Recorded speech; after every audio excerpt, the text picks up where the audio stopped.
अस्सलाम वालेकुम नाज़रीन, आवाज़ न्यूज़ में आपको खुश आमदीद कहते हैं। मैं हूं डॉक्टर हफीज अंजुम। चीफ कलीम कृषि की रिपोर्ट के मुताबिक जामपुर सिटी थाना की हदूद में हबीब बैंक के एटीएम ट्रैफिक चौक पर फ्रॉडी ग्रुप पहुंच गए।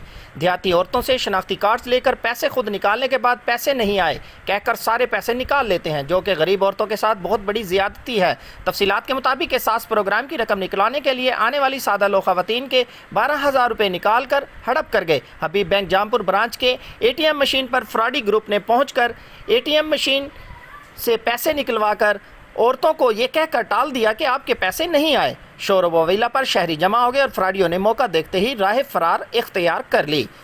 इसी तरह बॉयज़ हाई स्कूल जामपुर में HBL के एजेंडों ने भी आवाम का खून चूसना शुरू कर दिया। 12,000 रुपये की रकम में से 1,000 रुपये की बिला वजह कटौती की जाने लगी। दरियासना शहरियों, अवामी समाजी हलकों मोहम्मद अकरम, मोहम्मद काशिफ, खलील अहमद, मोहम्मद यूसुफ, अहमद बख्श, अल्लाह वसाया और मुतासरा खवातीन जिंदन माई, भरावना माई, मरियम बीबी, रुखसाना माई ने कहा कि ये वही लोग हैं जिन्होंने गुज़श्ता साल भी गरीबों को लूटा था और हुक्मरान जमात की टाइगर फोर्स से वाबस्तगी रखते हैं, जिन्हें वज़ीर आज़म ने गरीबों और बेकसों के तहफ़्फ़ुज़ और इंतज़ामी अमूर में मददगार के तौर पर टाइगर फोर्स में भर्ती किया था के खिलाफ वज़ीर आला पंजाब सरदार उस्मान खान बुज़दार को नोटिस लेना चाहिए और commissioner Dera Ghazi Khan, DC Rajanpur, assistant commissioner Jampur फौरी तौर पर कार्रवाई करें।